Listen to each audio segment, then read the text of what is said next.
It began with a dream older than time itself, humanity's relentless desire to look into the abyss and ask what secrets it keeps. And in the spring of 2023, that question took shape once more in the form of a small white vessel called Titan, a fragile capsule built of ambition and carbon fiber, preparing to plunge toward the ghost of the Titanic resting nearly 4 kilometers beneath the Atlantic. Dawn crept across the horizon like pale fire, brushing the surface of the ocean with strokes of silver and steel, as the research ship Polar Prince drifted silently above the coordinates that had haunted history for more than a century. On deck, engineers moved with purpose, their breath visible in the cold wind, tightening bolts, testing oxygen systems, calibrating the controls that would decide the boundary between exploration and eternity. Cameras clicked, radios hummed, and somewhere among the hum of machinery and the rhythm of waves there pulsed a fragile excitement, that human heartbeat that believes knowledge is worth every risk. 5 souls stepped forward to meet the sea, the veteran explorer who had dreamed of touching the Titanic's bow with his own eyes, the father and son who shared the same spark of curiosity, wanting to witness the myth together, the billionaire adventurer chasing the story no one else could tell, and the pilot, quiet, steady, focused on the codes and gauges before him, trusting the craft that had carried him down into darkness before. The sky was a vast gray dome, the wind whispering like a warning that no one wanted to hear. Above them, the ship's crane groaned as it lifted the Titan from its cradle, a gleaming white capsule no longer than a van, and the water below opened to receive it like an ancient gate.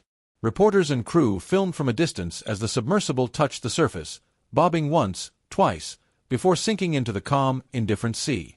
Inside, space was scarce, shoulders brushed metal, the air smelled faintly of grease and plastic, and the only window, a small circular porthole, framed the shifting world outside. The pilot's hands wrapped around a simple controller, not a polished helm but a device familiar from childhood, repurposed to steer through history. "Descent beginning," he said, voice steady, as the hatch sealed with a hollow echo that sounded almost like a heartbeat fading away. Motors hummed, ballast released, and light began to die. Above them, the Polar Prince dwindled to a shadow. Below, the ocean's infinite weight waited patiently. Pressure climbed with every meter. The hull groaned like a distant thunderstorm. For the first minutes there was conversation, curious questions, laughter too loud for the silence outside, but soon words felt too fragile, replaced by the rhythmic ping of sonar and the creak of metal shrinking under force. Outside the window, color bled away, turquoise to blue, blue to black, until the world became a velvet nothing. Bioluminescent specks drifted past like falling stars, tiny organisms shining against the dark, proof that even here, life whispered. The pilot adjusted depth. 500 meters. 1,000. 2,000. The temperature fell. Condensation clung to the walls. "Halfway," someone murmured, voice hushed as if inside a cathedral. Above, in the control room of Polar Prince, technicians watched green lines crawl across monitors, every heartbeat of data reassuring them that Titan was still alive. Radio static punctuated each update, the commander's voice calm, measured, confident. On social feeds the world watched, marveling at another triumph of human invention, unaware that within the dark below, physics and fate were already whispering together. At 3,000 meters, the sub's lights cut a narrow tunnel through the black, revealing drifting snow of plankton and the twisted outline of a century-old world. The passengers leaned toward the viewport, their faces ghostly in the reflection, breath fogging the glass. "Almost there," the pilot said softly, and for a moment the air seemed to hold its breath with them. Then, a flash in the darkness, the Titanic's bow, vast and solemn, rising from the sea floor like the spine of a sleeping god. The men stared in silence. Even the hum of machinery seemed to fade in reverence. Rustic lace hung like crimson tears from the hull, the ship's name still legible beneath layers of decay. A century of time collapsed into a heartbeat. Cameras recorded, hearts raced, and all washed through the cabin, that impossible mix of triumph and sorrow that only the deep can inspire. "We made it," someone whispered, barely audible over the creak of metal. But beneath the wonder there was weight, invisible and growing, the ocean pressing with the force of 1,000 mountains, waiting for one weakness, one breath of error. The pilot adjusted trim, engines purred, the sub pivoted slowly around the Titanic's prow.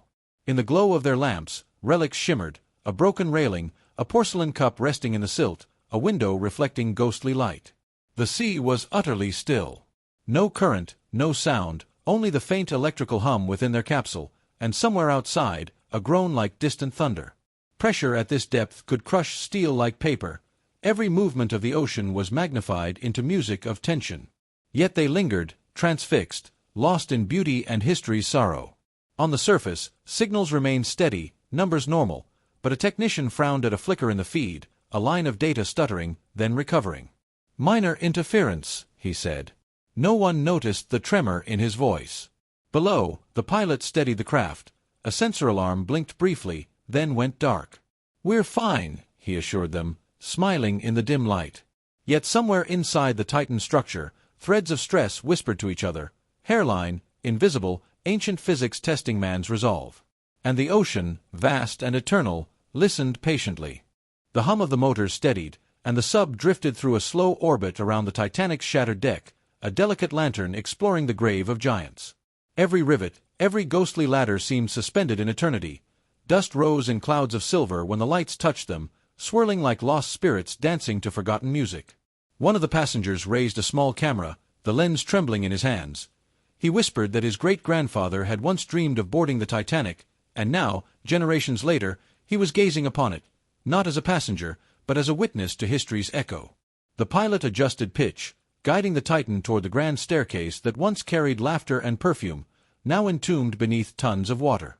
The instruments blinked like constellations inside the cabin, each light a fragile promise that technology still held the upper hand. But in the depths beyond the glass, there was movement, slow, silent, shapeless. The ocean at this depth did not roar, it watched. The sub's hull groaned again, faintly, and one of the men turned his head, frowning. "Did you hear that?"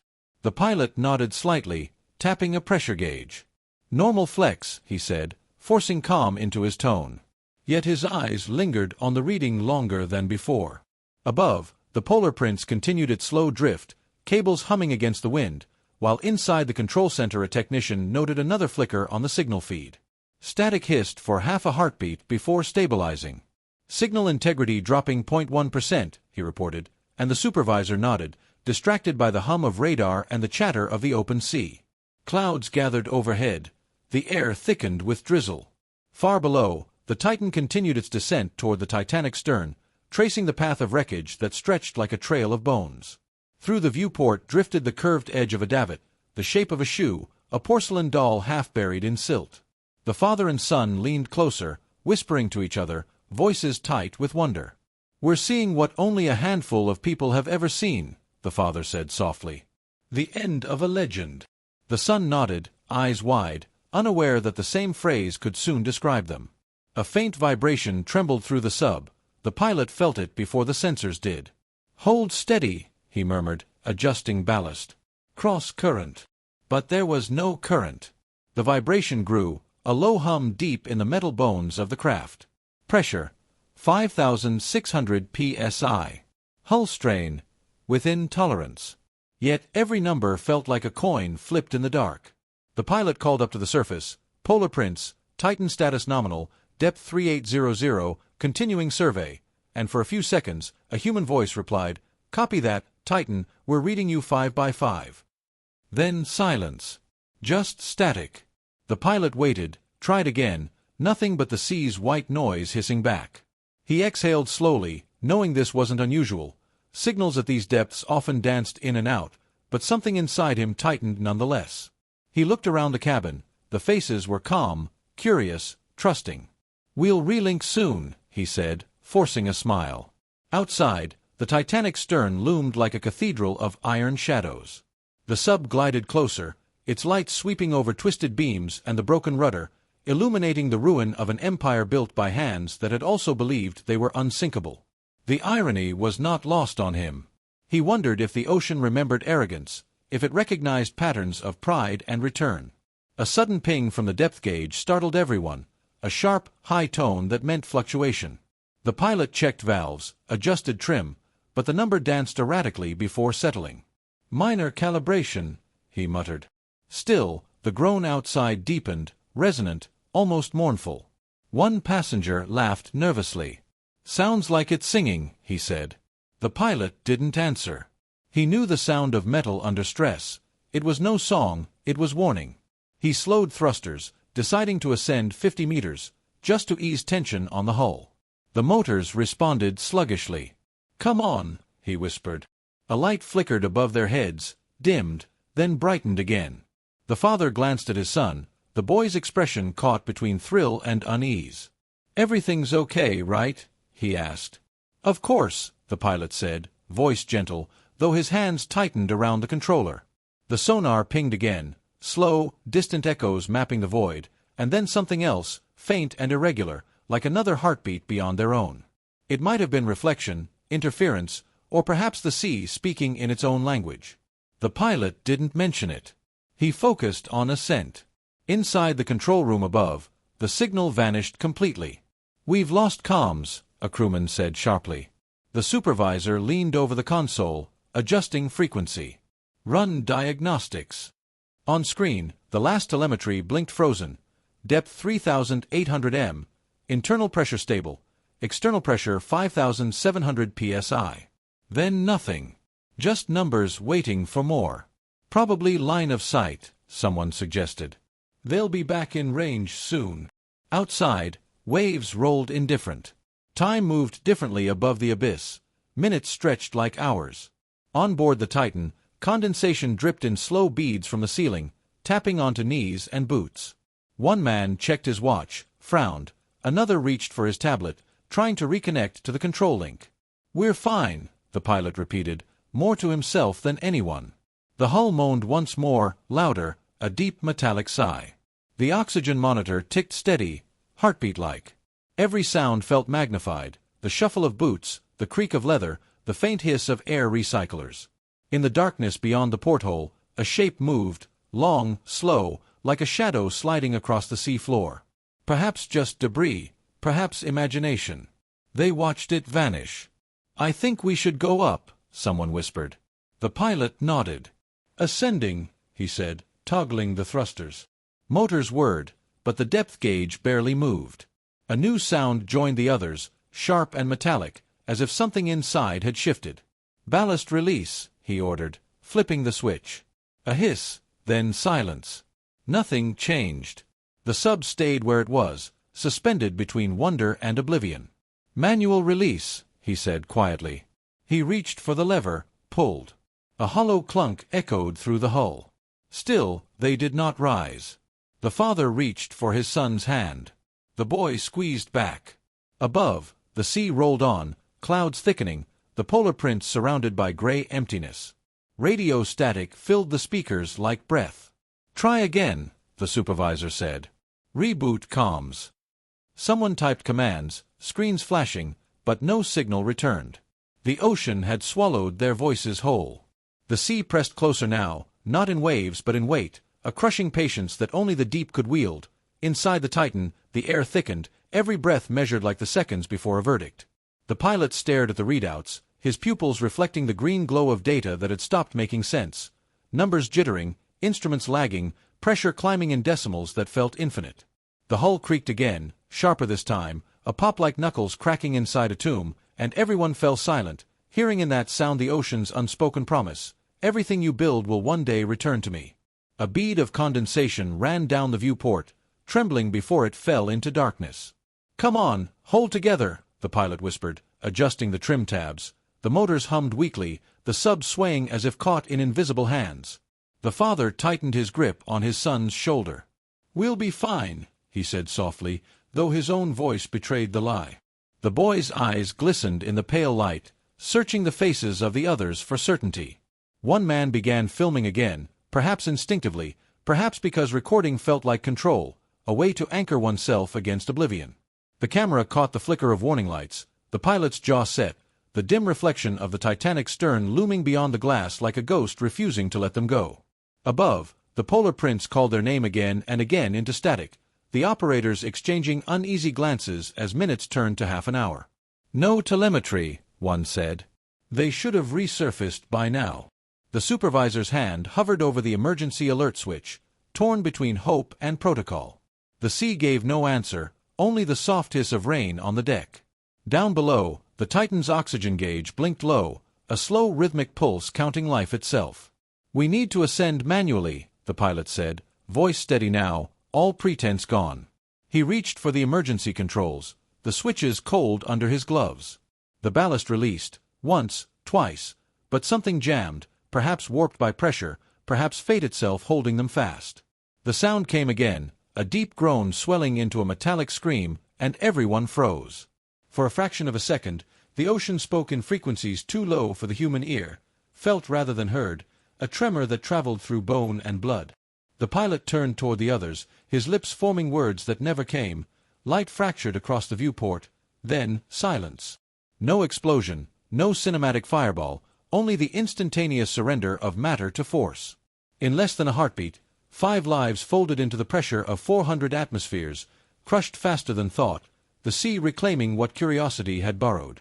Above, the Polar Prince's radar blinked off and on, the line that marked the Titan's depth flattening into nothing. "We've lost them," someone whispered, but the supervisor didn't answer. He kept staring at the blank monitor as if willing it to resurrect. Hours later, the call went out to the Coast Guard, to research ships, to satellites. Hope became math, math became prayer.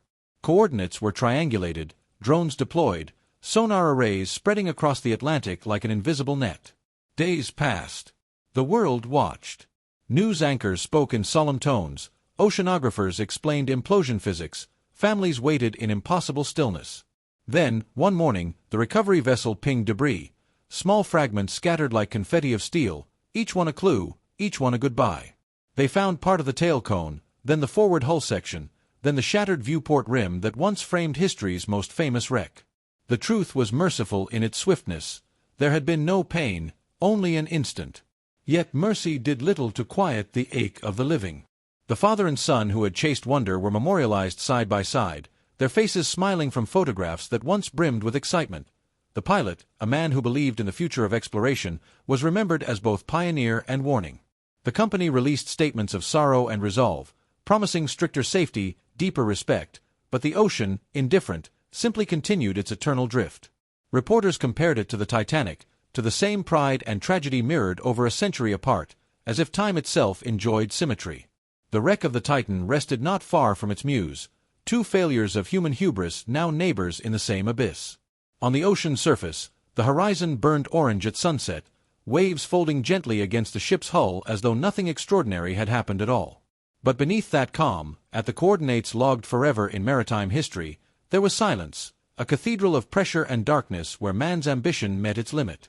Sonar still sweeps there sometimes, sending sound into emptiness, waiting for an echo that never comes. And perhaps that is the lesson written in the deep, not that we should stop reaching, but that we should remember what reaching costs, and in the end, the Titan became one with the silence it sought to explore, a modern echo of the Titanic's tragedy, swallowed by the same cold depths that once promised discovery. Above, the waves rolled on, indifferent, as ships and satellites searched for signs that were already gone. The world mourned not only the lives lost, but the fragile line between human wonder and nature's power. The wreck of the Titan now rests beside history's greatest shipwreck, 2 monuments of ambition and loss, forever whispering the same truth, that beneath the beauty of the deep lies a force that does not forgive, only remembers.